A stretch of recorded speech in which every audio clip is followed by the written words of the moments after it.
the coordinator of the All India English Testing Authority and the All India coordinator for the English Language Teaching Institute, a support scheme.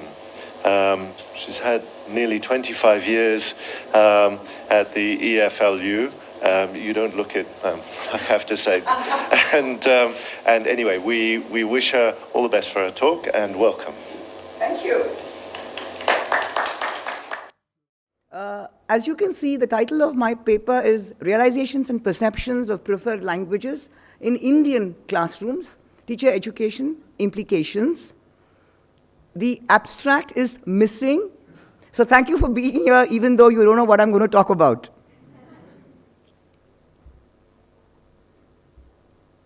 Okay, I'll first talk about how I'm going to, okay, Ramuni and Narendra, you don't have people to explain what's going on? Will I have to read everything on the slide? I mean, Venkat and Narendra? Yeah, if I need to, I will. Okay, the organization of this presentation, it's in 3 parts.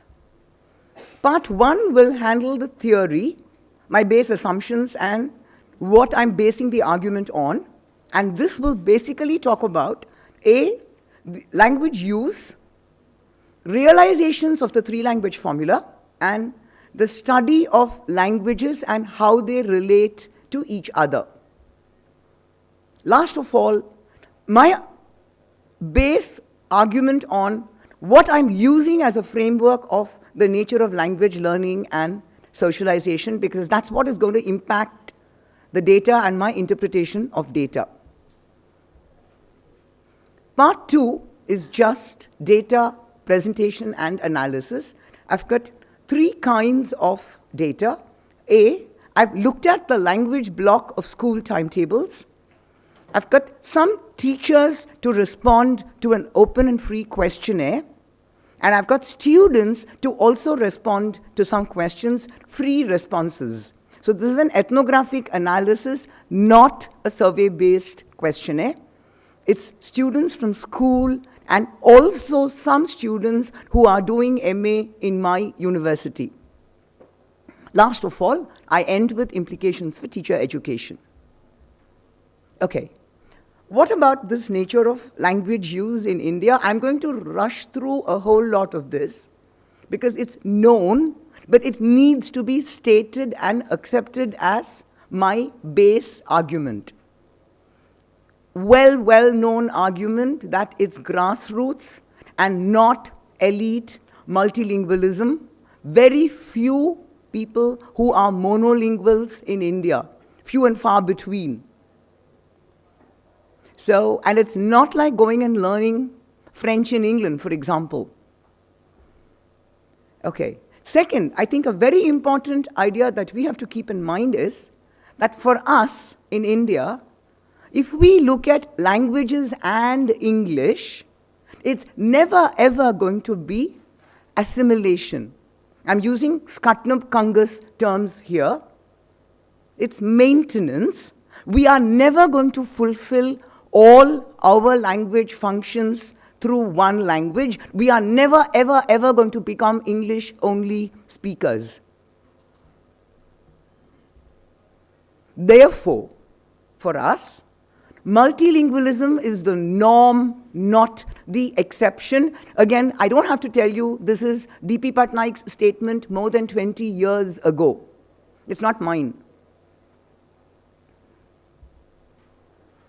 And as I said, we will never ever do this. You only need, I'm not going to go through a reflection exercise and say, think about this, but you think in your minds about, in which language do you count? In which language do you add? Which language do you swear? Talk to a child. Talk to your grandparents. Talk to other people. In which language do you write what? And you'll realize it's never one language.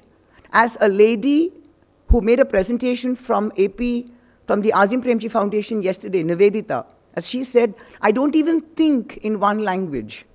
She said, we think in many languages. Therefore, A, plurilingualism, B, diversity.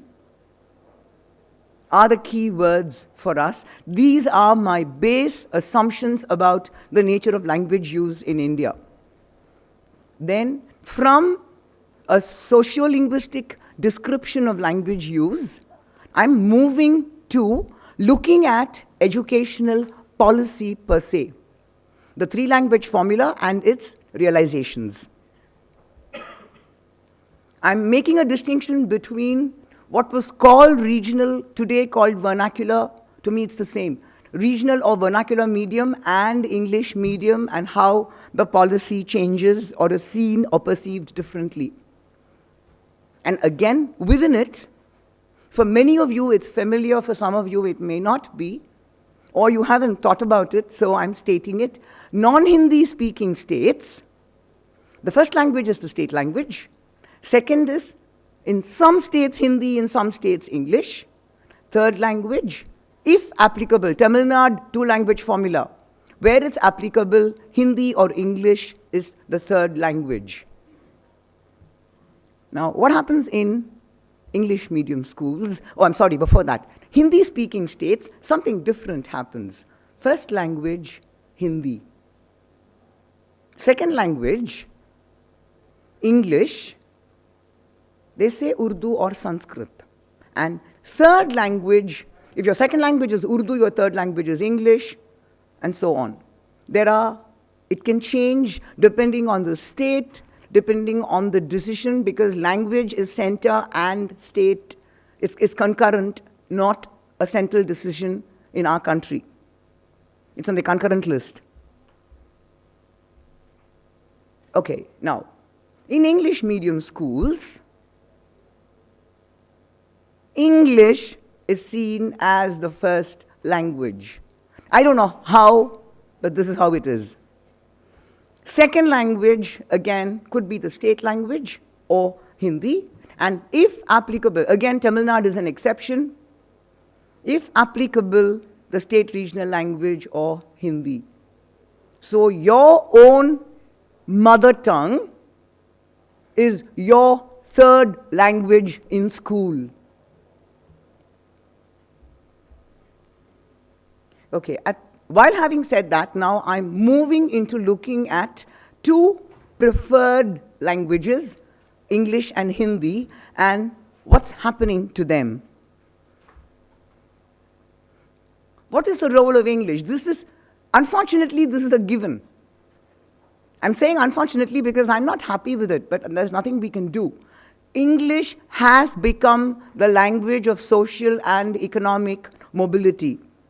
Fine, but many states today, it's being taught from class 1. It used to be class 3, class 4, class 5. That's gone. And what is, for me, worse is state governments are deciding to convert all government regional medium schools, you can do nothing about the private schools, to English medium schools. Where it's going to take us, I don't know, but this is reality. Hindi, yes, seen as a language for national integration, intra-national movement. I'm sure there are many parents and many students here who will say, I was asked to study Hindi because I was told if you have to travel within India, you need Hindi. So it doesn't matter if you don't learn your mother tongue, take Hindi as a second language in an English medium school. Many students have said this. Now, having placed my background, I'm taking the next step and asking, okay, I said I'm going to talk about languages and their relationships and realizations. Now, what do I mean by this? I'm not going to do what is possible, a study of the language, their systems, and how one interferes, affects, influences the other. Theoretical linguistics, interlanguage is not the focus of my work. Nor am I going to look at code switching, code mixing, borrowing, which is actually in sociolinguistics. That's not my focus.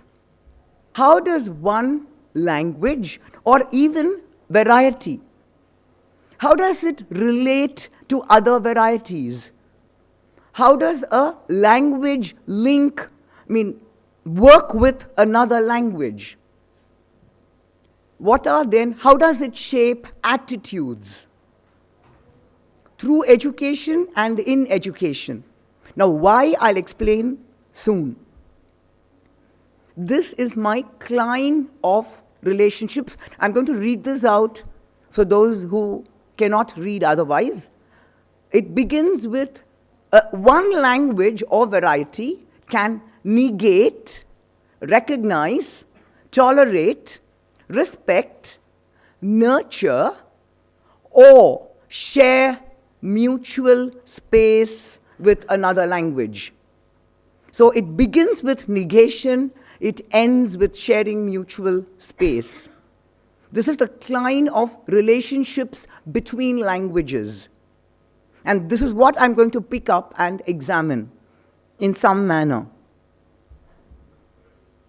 Now, having said that, there's another argument I need to put forward before we get into what I want to talk about, which is, I want to examine and state what are my assumptions about A, the nature of language learning, and the role that society and socialization plays in this. I'm taking a quotation from a statement from Levy, 1991. I'm assuming that all learning occurs within communities of practice through social participation and apprenticeship. What do I mean by this? What is this community of practice? For a child who has not gone to school, it's the family and the caregiver. A quote from Brunner, all children are born excommunicated into a society. They become a part of the community through socialization. So I'm not looking at a Chomskyan deep end of the swimming pool, put them in, just exposure, they will become language users. I don't want to use the term native speaker or non-native speaker. But I'm saying learning happens only because of people, so it's couched within Vygotskian sociocultural theory and the assumptions of nurture. Therefore, if all learning itself is socially mediated, who helps a child to learn to eat? What to say, when, where, why, and to whom? Who helps a child how to walk, what to do, how to stand, politely, impolitely? A lot of other learning happens. I'm just using small examples. Therefore, for me, language development, and for a lot of other people, is also socially and, more important, culturally mediated. Language development does not happen in a vacuum. It does not happen only because you hear language. We adjust, modify, correct, help as caregivers and enable language learning to happen. Therefore, I've said this and I'm repeating it, the primary speech community is family and other caregivers. So before a child comes to school, the child has already learned to speak one or more languages, depending on the family, the background, the state where they live, the country and the city where they live. But the statement I'm making is the secondary speech community is the school. And therefore, how our language is viewed and perceived in school is important. Child's attitudes to language are going to be affected by the way school perceives languages.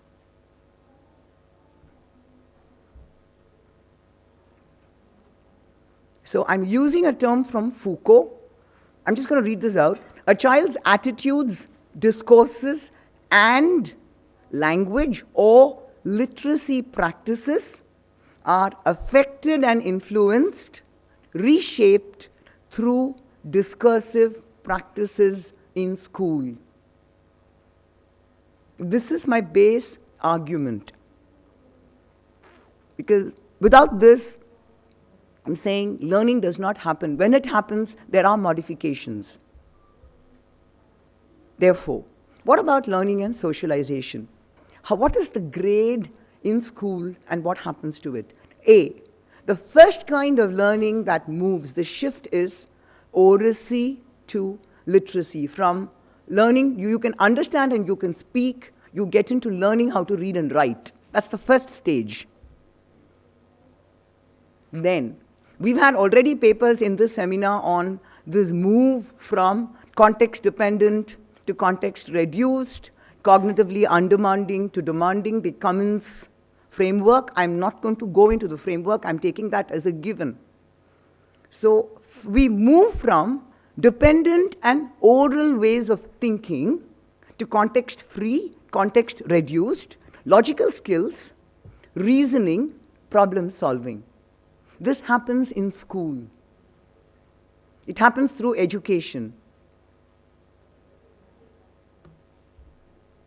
Then, and we are asking for, I think the acronym that every materials producer uses is HOTS, higher order thinking skills, right?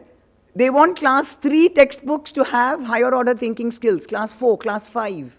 So critical thinking skills, analysis, synthesis, evaluation is something that schooling does teach you.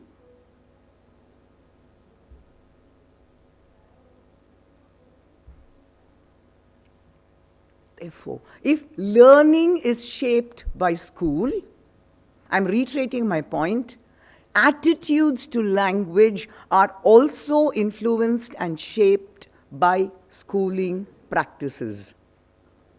How the teacher views the language, how other children view the language, which language are you allowed to use when, where, and why, is what is going to affect and influence the way we as students or our students perceive these languages. Because a large part of children's educating time is inside the school. That's why I called the school the secondary speech community. Again, I'm taking the term from Levy. Therefore, what I did was, like I said when I spoke about the organization of my paper, I've looked at 3 kinds of data. I've looked at school timetables and information given by teachers and students. I won't repeat that, but I'll go into my data. Okay, first of all, timetables. A word of caution, I was able to get data from about 6 states, not exhaustive, not comprehensive. Some of the people who've actually provided the data are sitting here, I know. Okay, but I'd like to say that this is not necessarily information about what's happening in all of India. This is only a sample. First question I asked was, how is language indicated? In at least 6 of the timetables I got from Odisha, it says FLO, meaning first language, this is the regional medium school. First language, Odisha, second language, English, SLE. It's not marked as Odisha and English. So the child's mind reads it as first language, second language. Others give it a name. But a third language is always Hindi bar Sanskrit if it is the Hindi-speaking state. Okay, my second question was, now look at this.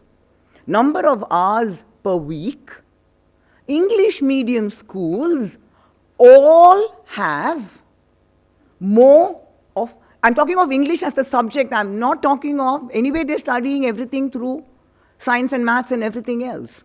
1 period extra for English even though they're studying everything else through English. And I was told that this is because they need that English to cope with other subjects through English. I felt like asking, if that is the case, why not teach them through their mother tongue? But that's not what I was doing. Okay, what happens in regional medium schools?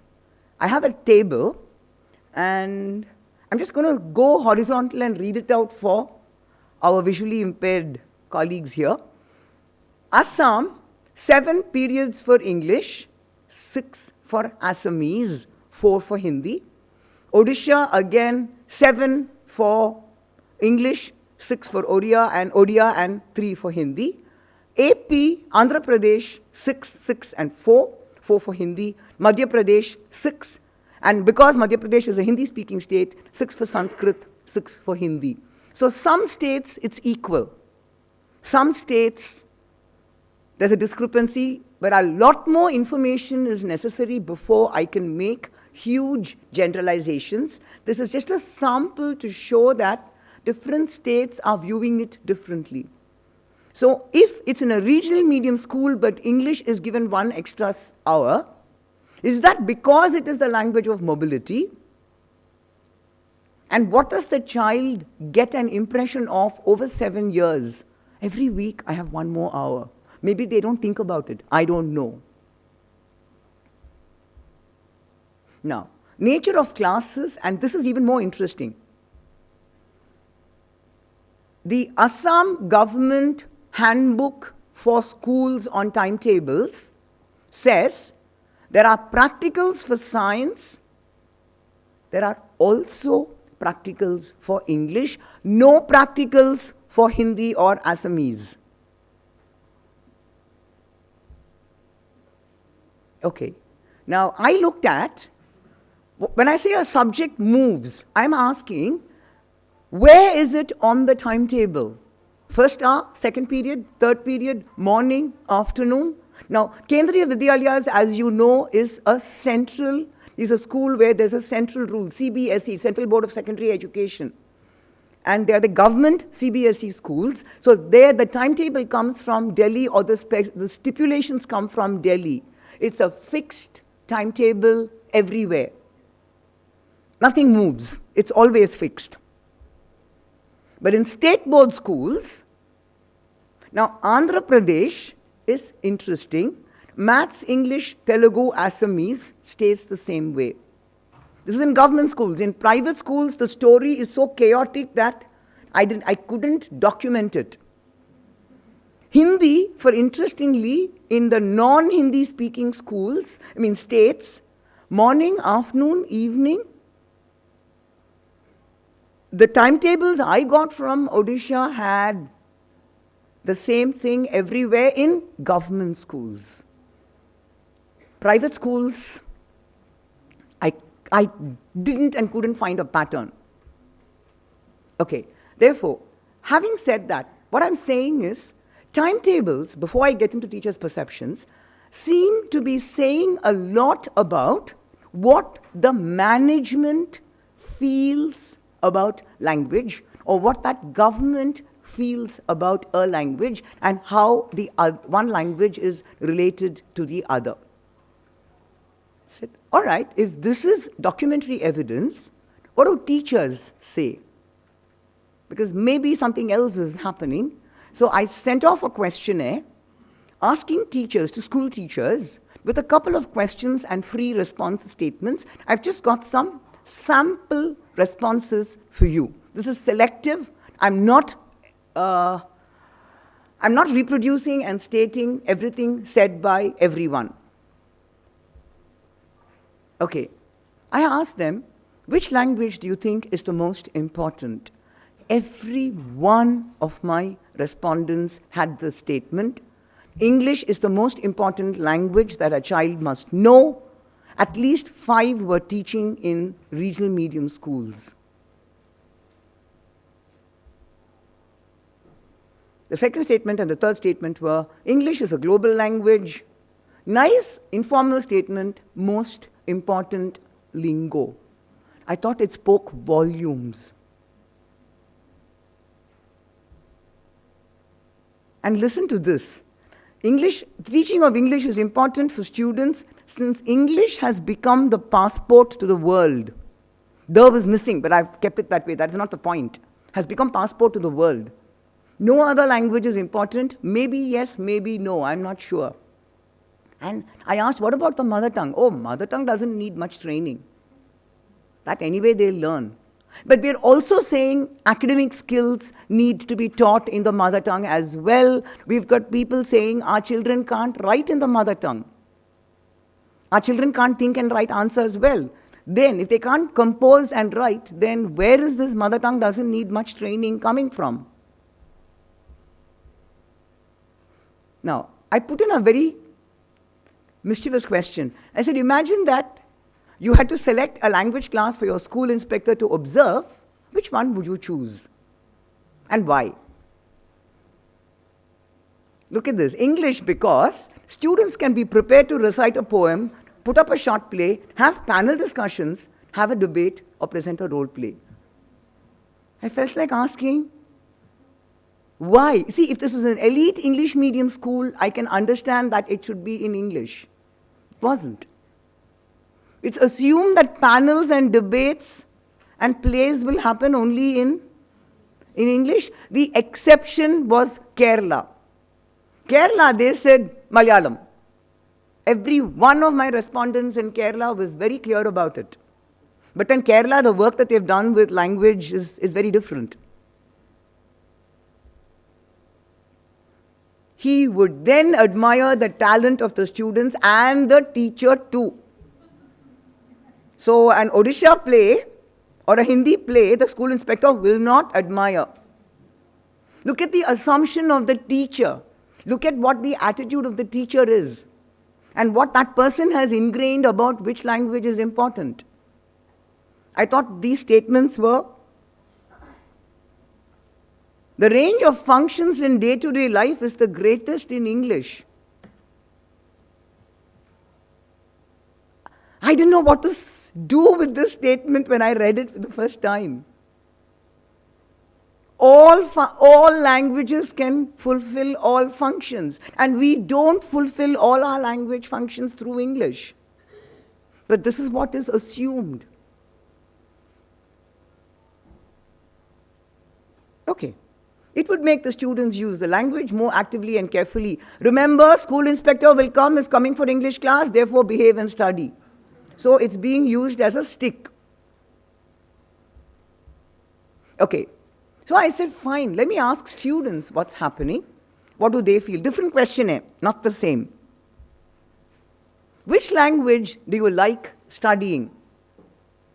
English because common medium of communication, it interests me, can be used in any country worldwide, enhances my speaking skills, vocabulary, and helps me change my communication skills. Now, I thought that, and then, of course, it's really understandable. There's no other language understandable. Look at what we as educators have taught our children to think. I'm not finding fault with these students. I think the fault lies with us as teacher educators and as teachers. Now this, change my communication skills. Unfortunately, we know it's only ELT where communicative language teaching is tried out. Our other language classes, again, except for Kerala, where they're doing a very different work in their Malayalam classes, we're not doing too much of debating and role-playing and other work, and therefore, maybe that is why they think this. I don't know. Which language do you not like? That is, which language do you like to study the least, is what I asked. Not one student said, I don't like English. Mother tongue is tough. Mother tongue is what they can speak without errors. But what they meant is written standard language with its high notions of literature, mother tongue, writing is becoming difficult. That's what I assumed. I could not get back to them and confirm.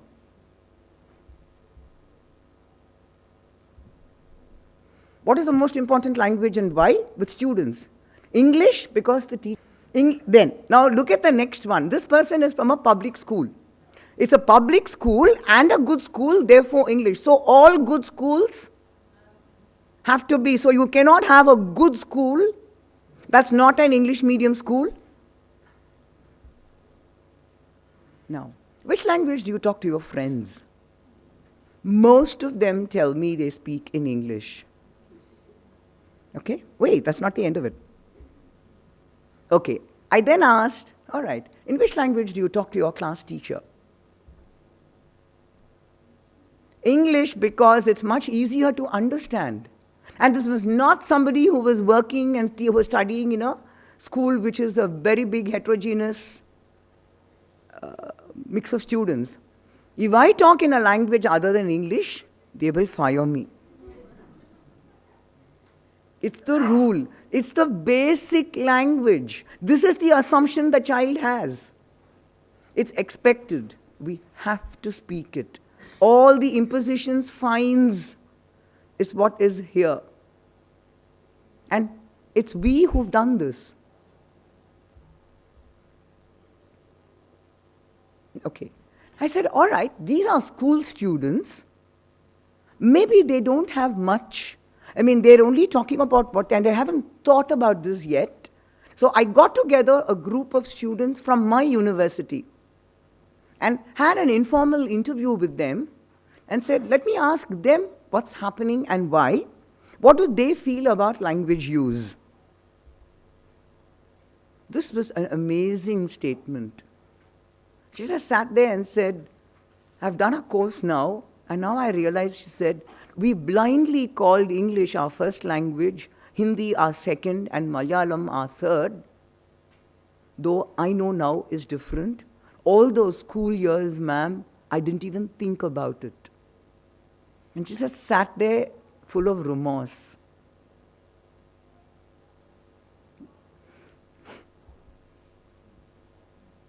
This is somebody who moved away and never learned to speak her language. I wish I'd continued with Malayalam. They made me change. I took French. She says, I can't read literature. Today, I regret that I can't read literature in my first language. I feel there's a huge loss. But she says, today, I have to struggle.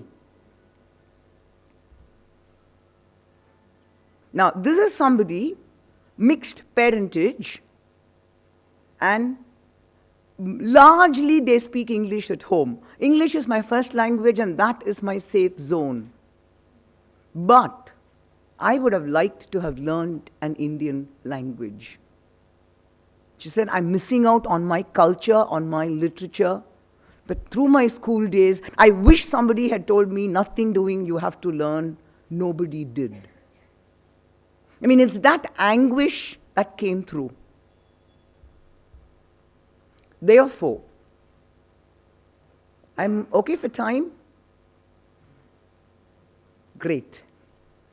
Okay, therefore, having put all of this together, what about it?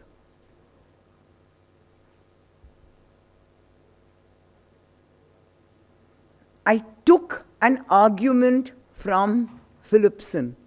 This is Robert Philipson, who says that you can have three kinds of colonization. It could have been, once upon a time, remember, it was colonization of the body through slavery. So you held people in bondage. Second is of natural resources and territory. India was colonized by the British. French colonies, Spanish, I won't go into the details. Last of all, colonization of the mind through internalizing values of the dominant power. I thought, for me, this echoed Freire. Oppressor, oppressed, the oppressor, the book is Pedagogy of the Oppressed. Oppressor within the oppressed. And the oppressed take on the values of the oppressor and echo those. I thought the two were quite similar. And I'm using two terms. I'm saying, this importance given to English is a colonization of the mind. And we as Indians should not go back to being colonized. And I'm using a second term. This term, recolonization, was used by Nyerere, and he spoke about GATT, Roundtable, and then it's being used today in a different domain with sanctions America, with control. So you're controlling not the mind, but you're controlling through economic sanctions. And also the Fordization, the American call center, life, all of that is a different kind. When we adapt to a different lifestyle and say that is better, there is a recolonization. Now, do we want a recolonization for ourselves? Is a question I'm leaving with you. Now, one was colonization. The other argument I'm using is Spolsky. He talks of three kinds of language policy and planning. First, language practices, which is capturing the practices of everyday people, or ethnography of speech, level 1. The second kind, policy happens when values are assigned by members and their beliefs, I'm sorry, there's a wrong comma there, shaped by ideologies. Their beliefs are shaped. Last of all, what is called planning or management is constitutional legal establishment and the influence of those in authority. Actual language planning, actual decisions. That planning he calls management. Now, I have two problems with what all that I've said in my data. A, this preference of a particular language, or even the foregrounding of one variety as better, is ideology. It will lead to power, language problems, preferred languages. So I speak this, you speak that. Oh, she speaks Dakhini.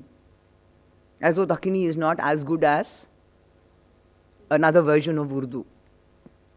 And so on. I'm just taking one extra example.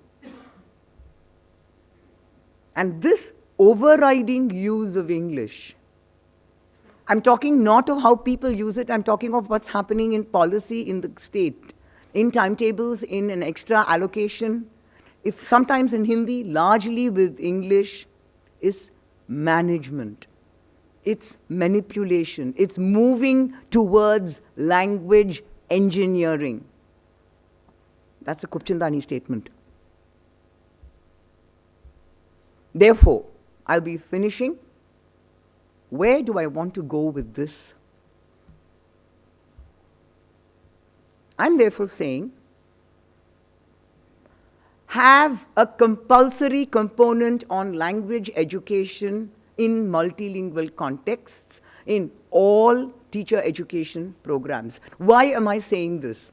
If the teacher is not aware, if the teacher is not made aware of these attitudes, the teacher cannot teach the students. So in teacher education, we teacher educators need awareness. Take it to teachers, then it will spread to learners.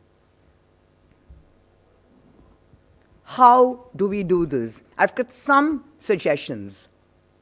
I'm saying begin with a self-reflection on language use.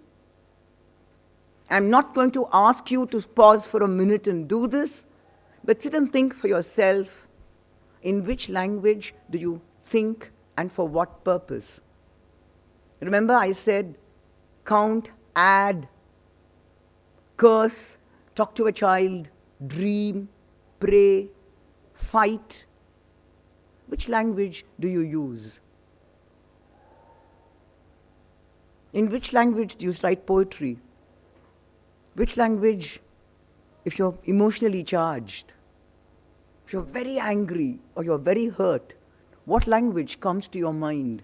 And that is a natural language for you for communication for some purposes. Because none of us in India ever does everything through one language. My language of academics is English. I think in English, I write in English. But I write poetry only in Tamil. When I think of recipes in cooking, I'm thinking in Tamil. Something else in some other language. But that's our reality. There, Nivedita is sitting here, and she spoke about this in her paper yesterday and said, none of us think in one language. Right? You gave me an example of 3, right? She said Marathi, Hindi, English. I said, wow. Therefore, discuss in that program on language education projects.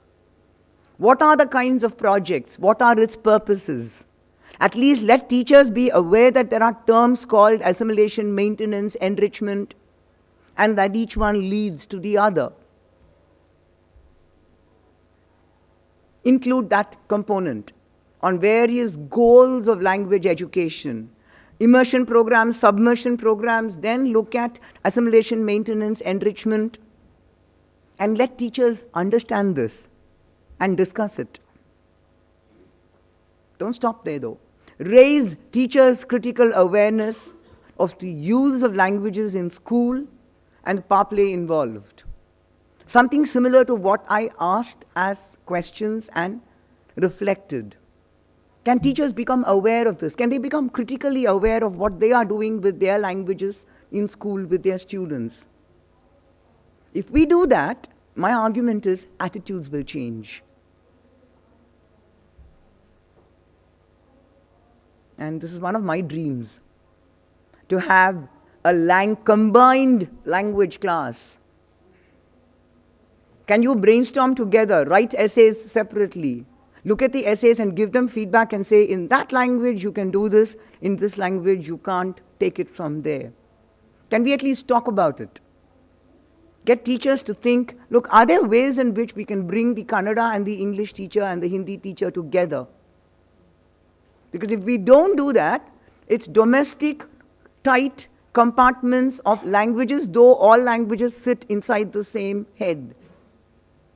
And we no longer have the division of separate underlying proficiency. We're talking of common underlying proficiency, but we're not doing anything about it in real time.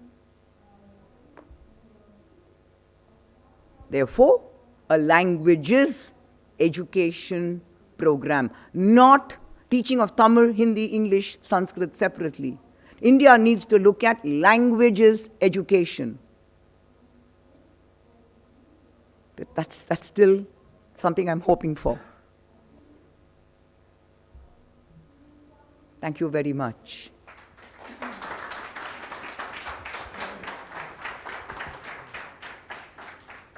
Thank you very much, Geetha, man. That was very, very interesting and lots of interesting ideas. Thank you so much. We do have some time for questions, so can I see, ma'am, if you'd like to start. Do you want the microphone? Yeah, no, I'll use this, I'm fine. Okay, Geetha, thank you so much for such a wonderfully logical, cogent presentation, starting off with the data, your interpretation, and your vision. I think it's very important that in teacher education programs, you do include a critical component.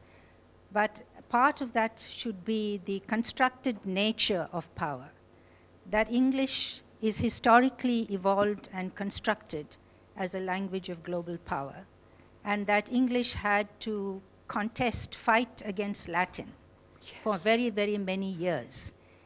You might be aware that the top universities in the US are teaching Chinese Mandarin. I know. They're all over the place. Why are they learning Chinese? I think it's important to raise these questions, to show people that language doesn't come with inherent properties of superiority, but is constructed to promote and maintain certain power relations which are economic, global, capitalist. These sorts of things also need to be included in a teacher education program. Just one other point. When you talked about colonization and recolonization, I thought you would mention Ngugi wa Thiong'o's book, Decolonizing the Mind. Yes. I think that's an important addition to your list. Thank you again Absolutely. so much for such an I have inspirational only, presentation. thank you. I have only one comment on that, Esther. I agree with what you're saying. Yes, we will have to look at how even the power of English is constructed. And yes, I just forgot this reference. Thank you. I will put it in when I write up the paper. Thank you very much for that. Deepesh, can I request you to just take down the 2 ideas in case I forget? That's all. Thank you very much, Esther. Geetha, that was a really wonderful presentation, and I have 2 questions for you. One is, you say critical language awareness or sensitivity to language for teacher education. We are doing a lot of teacher education programs all over India. Our presence in Azim Premji Foundation's presence is in 8 states, and we are debating the fact whether we should deal with this all these issues in teacher education or not. And you advise us to. We are really scared about raising these issues because there's a lot of sensitivity and emotion and identity attached to language, and when we raise these issues, will we be able to control the I actually have 2 different answers to this. One, I think even students should be made critically aware of which language is used by whom for what purpose, how they can modify. See, unless I can get my children to understand as students that there are different registers, different purposes, and that you select and choose. If we are doing that with students, how can we not do that with teachers? And I'm a little unhappy that you are using a word like control. With the amazing work you showed us yesterday, no, we cannot control a class because then it becomes a teacher-fronted class where I'm going to tell you what you want and you will jolly well listen, and that's not what you're doing. So yes, there will be fireworks. That, I think, is going to be reality. Will you use the mic, please, because... I am Ravi. So, madam, you supported mother tongues and regional languages and regional medium. But now what happens? Government is itself discouraging learning the mother tongue. What happened 1 month ago in UPSC exams, and regional medium students were not allowed to write in their own medium. And if the government does like that, it means indirectly government is discouraging to learn mother tongues. And because then the students were made a compulsion to write essay in English, and for example, I was educated in Telugu medium. I can't write essay in Telugu. Means I was forced to write essay and other things compulsory in English. If government does like that, we have to shift to English medium. True, because see, I agree this is a problem. As an individual, I don't have an answer to this.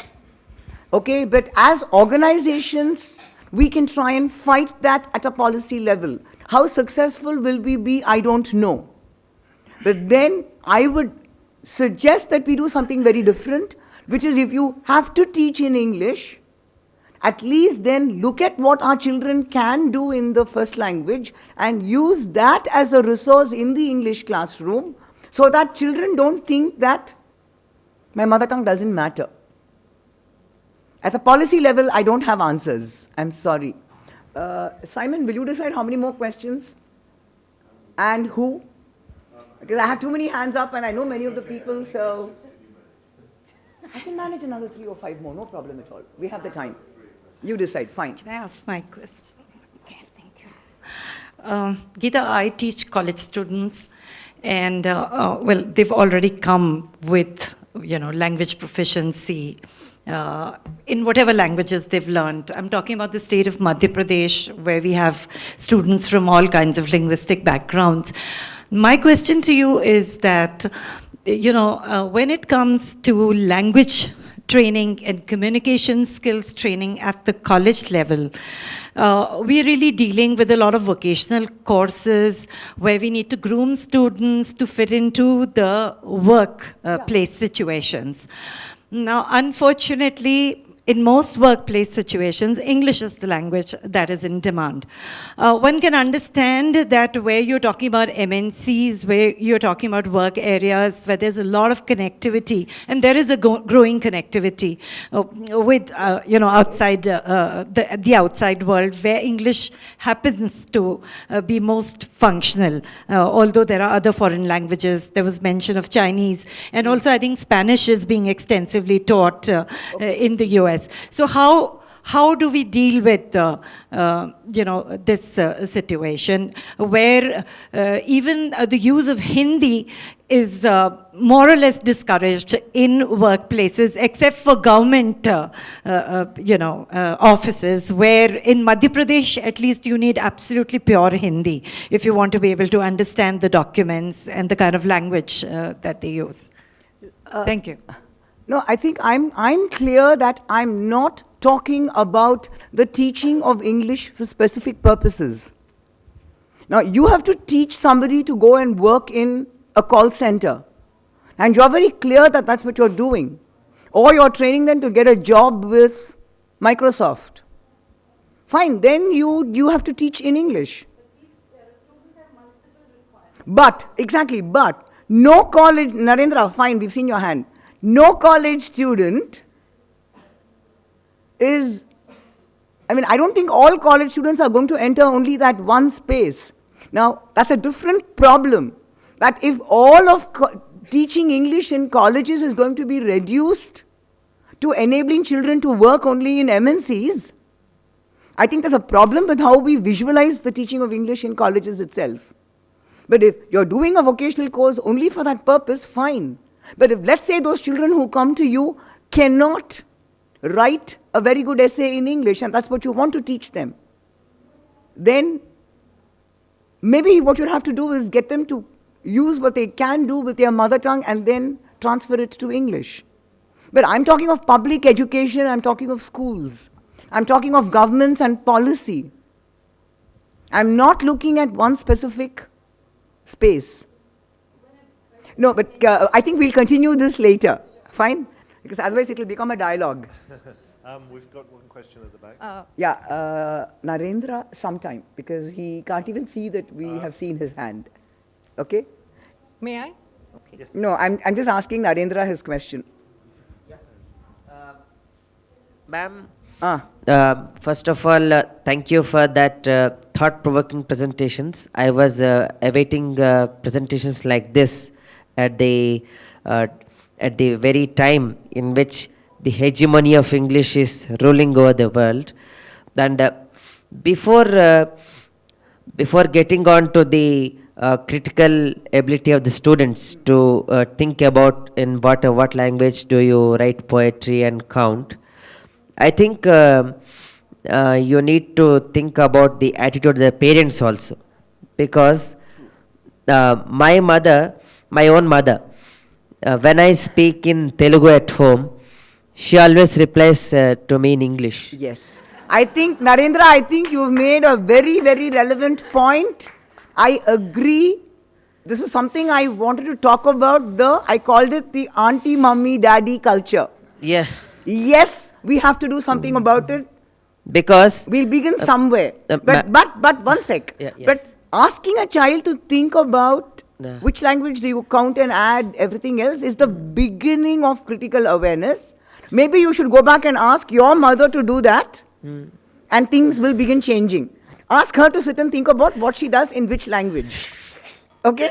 Ma'am, and I'm sure that I'm able to communicate freely and fairly, but my mother thinks that those who speak English in a very faster pace, in a very speedy manner, are very fast and fluent. Yeah, and, I agree, Narendra. We'll continue this later. 2 other questions, please. This is about giving space to our own languages. The medium of instruction in Mumbai University is English, but pressure was brought upon the university officials, and students of different subjects like politics and history were allowed to answer their questions in their mother tongue, Okay. Marathi or Hindi. Then, a further pressure was brought upon the university, and they were told that if you can answer the questions in your mother tongue, the question paper should also be in the mother tongue. So now teachers are burdened with all this, formulating questions in the mother tongue and then assessing all those papers. So I suppose even in the classrooms, what is happening is that subject teachers are interacting with students in the mother tongue. The teacher might ask a question in English, and the student may respond in the mother tongue. The point is that if they are going to answer the examination in English, they are well aware that they will finally have to write in English. But in the classroom, in the learning situation, we give them ample space to use their mother tongues or any other language as a resource. Yeah, so is that something good or? Very good. I Giving was wondering space- where you were going with your comment. No, I said giving space to our own languages. True. So, see, what we are doing, and I'm just going to put on an evaluation hat for half a minute and answer this, that we are saying capability of reception and understanding is different from your capability in speaking. And you can actually separate the two if required. Latin, as Esther spoke about, and Sanskrit. In Sanskrit, it's okay. You can read and understand in Sanskrit, answer in English. But if you do that in English, so I'm glad that Mumbai University is doing this. However, I'm going to play the devil's advocate now. Take off the evaluation hat and ask. There will be a group who will say, oh my God, standards of English will fall. That's something that I know, I agree with what you're saying. I'm deliberately giving a counter argument. Absolutely. I agree. Two last questions, please. I think Pratap, and okay, Pratap, we'll come to you last. Use the mic, please, because... I'm from Punjab, and I must add that in Punjab still, we have in government schools, not in private schools, in government schools, definitely Punjabi is L1 and is allowed to use when we are teaching English. Delighted. Right? Yeah, this is something, and somewhat policy was being made to propagate English as a medium, only as a medium of communication in government schools. But I must add that the teachers, they organized and they actually revolted against it, and the policy was reverted at the very initial stage of making. And I'm very happy to attend this lecture today, because now I'm going to show this to the government that, see, what we did is being supported everywhere. And Punjabi is the only subject which is compulsory to be passed at 10th level. Unless you pass Punjabi, you pass everything. If you do not pass Punjabi, you are fail. You get supplementaries in other subjects, but not in Punjabi. Yeah. That's a different kind of problem. Thank you. Can we afford? Yes, one more question. One question. Yeah. Pratap, I've heard you enough. Somebody who hasn't spoken so far. Sorry, Pratap. I'll lock you outside. Sorry. Thank you so much. Geetha, the one thing I want to mention is we moved from Canada to India 4 years ago. I want to make it real short. So when I brought my kids here, they were not comfortable in our mother tongue, that is Malayalam, and we came to Hyderabad, which is Telugu, and my kids are really bombarded with all the languages, and I really want to move to either Kerala or Delhi or Chennai, which is the most, you get the best education, but I'm scared. I have to teach them one more language, and I don't know where to go. I'm so confused. You move from one state to another, there is a must that you need to, how many languages can you learn? And if you keep switching, which is because of the ID industry, people are moving all around. And if we have to go back, so my son opted to take French. I know. Because I'm cutting in because I know where you're going and we're running out of time. This is a very, very big issue.